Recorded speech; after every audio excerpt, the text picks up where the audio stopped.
मुरली अमृत की धारा है धारा, जो देती दुखों से किनारा। मुरली अमृत की धारा है धारा, जो देती दुखों से किनारा।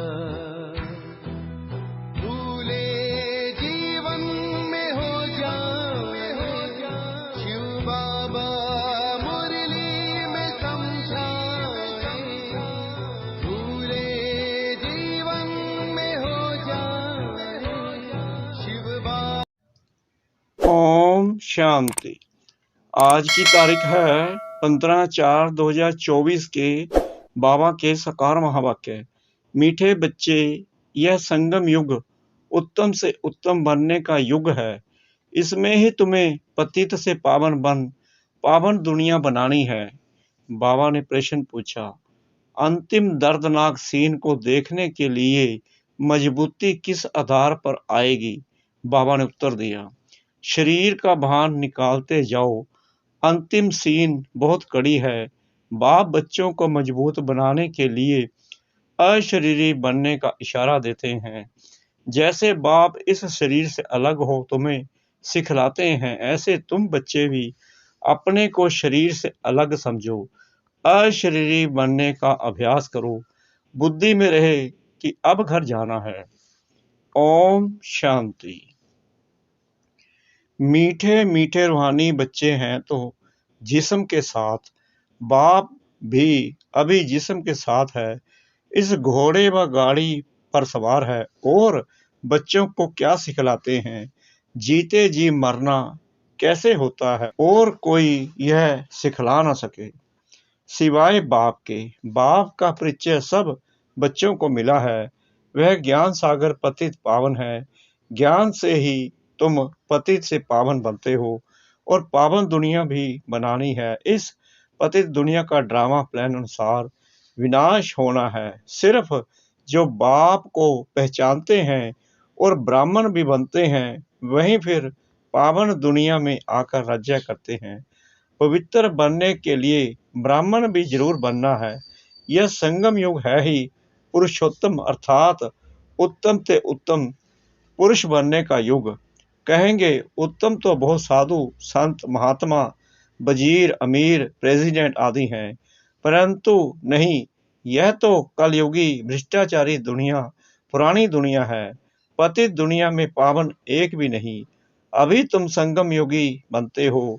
वो लोग पतित पावनी पानी को समझते हैं, सिर्फ गंगा नहीं, जो भी नदियां हैं, जहां भी पानी देखते हैं, समझते हैं पानी पावन करने वाला है। यह बुद्धि में बैठा हुआ है। कोई कहाँ जाते हैं, मतलब पानी में स्नान करने जाते हैं, परंतु पानी से तो कोई पावन हो ना सके। अगर पानी में स्नान करने से पावन हो जाते, फिर तो इस समय सारी सृष्टि पावन होती। इतने सब पावन दुनिया में होने चाहिए। यह तो पुरानी रस्म चली आती है। सागर में भी सारा किचड़ा आदि जाकर पड़ता है, फिर वह पावन कैसे बनाएंगे? पावन तो बनना है आत्मा को। इसके लिए तो परम पिता चाहिए जो आत्माओं को पावन बनाए। तो तुमको समझाना है, पावन होते ही सतयुग में है, पतित होते हैं कलयुग में। अभी तुम संगम युग पर हो। पतित से पावन होने के लिए पुरुषार्थ कर रहे हो। तुम जागते हो, हम शूद्र वर्ण के थे, अब ब्राह्मण वर्ण के बने हैं। शिव बाबा प्रजापिता ब्रह्मा द्वारा बनाते हैं। हम हैं सच्चे मुख वंशावली ब्राह्मण, वह है कुख वंशावली। प्रजापिता तो प्रजा सारी हो गई। प्रजा का पिता है ब्रह्मा, वो तो ग्रेट ग्रैंडफादर हो गया। जरूर वह था, फिर कहाँ गया? पुनर्जन्म तो लेते हैं ना। यह तो बच्चों को बताया है। ब्रह्मा भी पुनर्जन्म लेते हैं। ब्रह्मा और सरस्वती, माँ और बाप, वहीं फिर महाराजा महारानी लक्ष्मी नारायण बनते हैं। जिसको विष्णु कहा जाता है, वहीं फिर 84 जन्मों के बाद आकर ब्रह्मा सरस्वती बनते हैं। यह राज तो समझाया है, कहते भी हैं जगत अम्बा तो सारे जगत की माँ हो गई। लौकिक माँ तो हर एक की अपने अपने घर में बैठी है, परंतु जगत अम्बा को कोई जानते ही नहीं। ऐसे ही अंधश्रद्धा से कह देते हैं, जानते कोई को भी नहीं। जिसकी पूजा करते हैं उनके ऑक्यूपेशन को नहीं जानते। अभी तुम बच्चे जानते हो, रचेता है ऊंचे ते ऊंच, यह उल्टा झाड़ है, इनका बीज रूप ऊपर में है।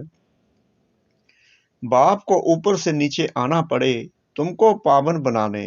तुम बच्चे जानते हो बाबा आया हुआ है हमको इस सृष्टि के आदि मध्य अंत का ज्ञान देकर फिर उस नई सृष्टि का चक्रवर्ती राजा रानी बनाते हैं।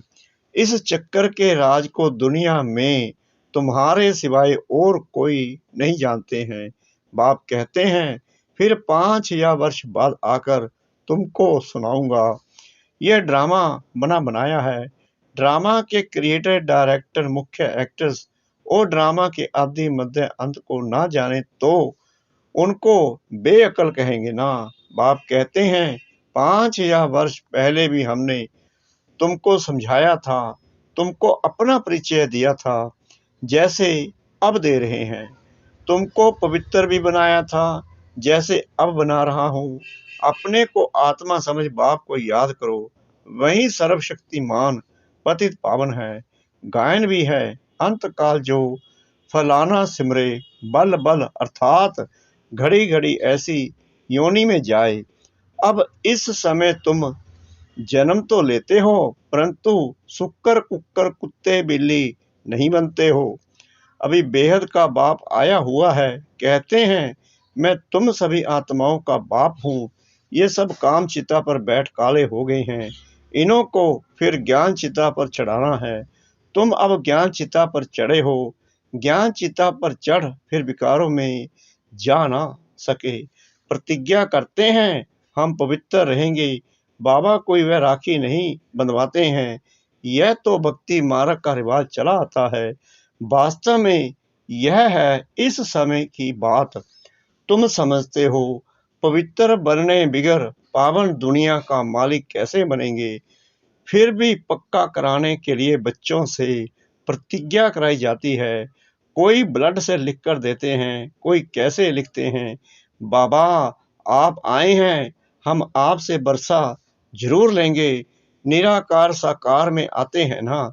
जैसे बाप परम धाम से उतरते हैं, वैसे तुम आत्माएं भी उतरती हो, ऊपर से नीचे आती हो पाठ बजाने। यह तुम समझते हो, यह सुख और दुख का खेल है। आधा कल्प सुख, आधा कल्प दुख है। बाप समझाते हैं 3/4 से भी तुम जास्ती सुख भोगते हो। आधा कल्प के बाद भी तुम धनवान थे, कितने बड़े मंदिर आदि बनवाते हैं। दुख तो पीछे होता है जब बिल्कुल तमो प्रधान भक्ति बन जाती है। बाप ने समझाया है तुम पहले पहले अभय विचारी भगत थे, सिर्फ एक की भक्ति करते थे। जो बाप तुमको देवता बनाते हैं, सुख धाम ले जाते हैं, उनकी ही तुम पूजा करते थे। फिर बाद में वह विचारी भक्ति शुरू होती है। पहले एक की पूजा फिर देवताओं की पूजा करते थे। अभी तो 5 भूतों के बने हुए शरीर की पूजा करते हैं। चैतन्य की भी तो जड़ की भी पूजा करते हैं। 5 तत्वों के बने हुए शरीर को देवताओं से भी ऊंच समझते हैं। देवताओं को तो सिर्फ ब्राह्मण हाथ लगाते हैं। तुम्हारे तो ढेर के ढेर गुरु लोग हैं। ये बाप बैठ बताते हैं। यह दादा भी कहते हैं हमने भी सब कुछ किया, भिन्न भिन्न हठ योग आदि, कान नाक मोड़ना आदि सब कुछ किया। आखिरीन सब कुछ छोड़ देना पड़े। वह धंधा करे या यह धंधा करे, सुस्ती आती रहती थी, तंग हो जाता था। प्राणायाम आदि सीखने में बड़ी तकलीफ होती है। आधा कल भक्ति मार्ग में थे, अभी मालूम पड़ता है। बाप बिल्कुल एक्यूरेट बताते हैं। वह कहते हैं भक्ति परंपरा से चली आती है। अब सत्युग में भक्ति कहाँ से आई, मनुष्य बिल्कुल समझते नहीं। मूढ़ बुद्धि है ना। सतयुग में तो ऐसे नहीं कहेंगे। बाप कहते हैं मैं हर 5 या वर्ष बाद आता हूँ, शरीर भी उनका लेता हूँ जो अपने जन्मों को नहीं जानते हैं। यही नंबर 1 जो सुंदर था वही अब श्याम बन गया है। आत्मा भिन्न भिन्न शरीर धारण करती है, तो बाप कहते हैं जिसमें मैं प्रवेश करता हूँ उसमें अभी बैठा हूँ। क्या सिखलाने, जीते जी मरना, इस दुनिया से तो मरना है ना। अभी तुमको पवित्र होकर मरना है। मेरा पाठ ही पावन बनाने का है। तुम भारतवासी बुलाते ही हो हे पतित पावन, और कोई ऐसे नहीं कहते हैं। लिबरेटर दुख की दुनिया से छुड़ाने के लिए आओ। सब मुक्ति धाम में जाने के लिए ही मेहनत करते हैं। तुम बच्चे फिर पुरुषार्थ करते हो सुख धाम के लिए। वह है प्रवृत्ति मार्ग वालों के लिए। तुम जानते हो हम प्रवृत्ति मार्ग वाले पवित्र थे, फिर अपवित्र बने। प्रवृत्ति मार्ग वालों का काम निवृत्ति मार्ग वाले कर न सके। यज्ञ तप दान आदि सब प्रवृत्ति मार्ग वाले करते हैं। तुम अभी फील करते हो कि अभी हम सबको जानते हैं। शिव बाबा हम सबको घर बैठे पढ़ा रहे हैं। बेहद का बाप बेहद का सुख देने वाला है। उनसे तुम बहुत समय के बाद मिलते हो तो प्रेम के आंसू आते हैं। बाबा कहने से ही रोमांच खड़े हो जाते हैं। ओहो, बाबा आया है हम बच्चों की सर्विस में। बाबा हमको इस पढ़ाई से गुलगुल बनाकर ले जाते हैं। इस गंदी छीछी दुनिया से हमको ले जाएंगे अपने साथ। भक्ति मार्ग में तुम्हारी आत्मा कहती थी बाबा आप आएंगे तो हम बारी जाएंगे, हम आपके ही बनेंगे, दूसरा कोई नहीं। नंबर बार तो है ही, सबका अपना अपना पाठ है। कोई तो बाप को बहुत प्यार करते हैं जो स्वर्ग का वर्षा देते हैं। सतयुग में रोने का नाम नहीं होता, यहाँ तो कितना रोते हैं। जब स्वर्ग में गया तो फिर रोना क्यों चाहिए, और ही बाजा बजाना चाहिए। वहाँ तो बाजा बजाते हैं, खुशी से शरीर छोड़ देते हैं। यह रस्म भी शुरू यहाँ से होती है। यहाँ तुम कहेंगे हमको अपने घर जाना है, वहाँ तो समझते हो पुनर्जन्म लेना है। तो बाप सब बातें समझा देते हैं। भमरी का मिसाल भी तुम्हारा है। तुम ब्राह्मणिया हो, विष्टा के कीड़ों को तुम भू भू करती हो। तुमको तो बाप कहते हैं इस शरीर को भी छोड़ देना है, जीते जी मरना है। बाप कहते हैं अपने को आत्मा समझो, अब हमको वापस जाना है। अपने को आत्मा समझ बाप को याद करना है। देखो भूल जाओ, बाप तो बहुत मीठा है। कहते हैं मैं तुम बच्चों को विश्व का मालिक बनाने आया हूँ। अब शांति धाम और सुख धाम को याद करो। अलफ और बे यह है दुख धाम। शांति धाम हम आत्माओं का घर है। हमने पाठ बजाया, अब हमें घर जाना है। वहाँ यह छीछी शरीर नहीं रहता है। अभी तो यह बिल्कुल ही जड़ जड़ी भूत शरीर हो गया है। अब हमको बास मुख बैठ सिखलाते हैं इशारे में। मैं भी आत्मा हूँ, तुम भी आत्मा हो। मैं शरीर से अलग होकर तुमको भी वही सिखलाता हूँ। तुम भी अपने को शरीर से अलग समझो। अभी घर जाना है, यहाँ तो रहने का अभी नहीं है, यह भी जानते हो। अभी विनाश होना है। भारत में रक्त की नदियाँ बहेंगी, फिर भारत में ही दूध की नदियाँ बहेंगी। यहाँ सब धर्म वाले इकट्ठे हैं, सब आपस में लड़ मरेंगे। ये पिछाड़ी का मौत है। पाकिस्तान में क्या क्या होता था, बड़ी बड़ी सीन थी, कोई देखे तो बेहोश हो जाए। अभी बाबा तुमको मजबूत बनाते हैं, शरीर का भान भी निकाल देते हैं। बाबा ने देखा बच्चे याद में नहीं रहते हैं, बहुत कमजोर हैं, इसलिए सर्विस भी नहीं बढ़ती है। घड़ी घड़ी लिखते हैं बाबा, याद भूल जाती है, बुद्धि लगती नहीं है। बाबा कहते हैं योग अक्षर छोड़ दो, विश्व की बादशाही देने वाले बाप को तुम भूल जाते हो। आगे भक्ति में बुद्धि कहीं और तरफ चली जाती थी तो अपने को चुटकी काटते थे। बाबा कहते हैं तुम आत्मा अविनाशी हो, सिर्फ तुम पावन और पतित बनते हो। बाकी आत्मा कोई छोटी बड़ी नहीं होती है। अच्छा, मीठे मीठे सिकला दे बच्चों प्रति माता पिता बाप दादा का याद प्यार और गुड मॉर्निंग। रूहानी बाप की रूहानी बच्चों को नमस्ते। हम रूहानी बच्चों की रूहानी बाप दादा को श्रद्धा भरी प्रेम भरी नमस्ते। शुक्रिया बाबा, शुक्रिया बाबा, शुक्रिया बाबा, इस मीठी मीठी मीठी मुरली के लिए। धारणा के लिए मुख्य सार। नंबर 1, अपने आप से बातें करो। ओहो, बाबा आया है हमारी सर्विस में, वह हमें घर बैठे पढ़ा रहे हैं। बेहद का बाबा बेहद का सुख देने वाला है, उनसे हम अभी मिले हैं। ऐसे प्यार से बाबा कहो और खुशी में प्रेम के आंसू आ जाएं, रोमांच खड़े हो जाएं। नंबर 2, अब वापस घर जाना है, इसलिए सबसे ममत्व निकाल जीते जी मरना है। इस देह को भी भूलना है, इससे अलग होने का अभ्यास करना है। वरदान सतगुरु परम पिता परमात्मा जी का। बीती हुई बातों व वृत्तियों को समाप्त कर संपूर्ण सफलता प्राप्त करने वाली स्वच्छ आत्मा भव।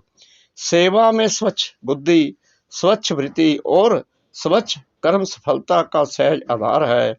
कोई भी सेवा का कार्य जब आरंभ करते हो तो पहले चेक करो कि बुद्धि में किसी आत्मा की बीती हुई बातों की स्मृति तो नहीं है।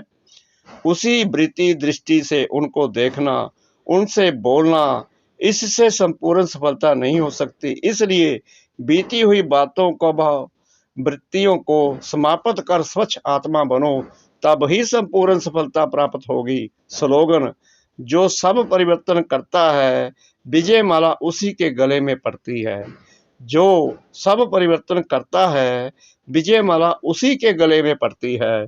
ओम शांति।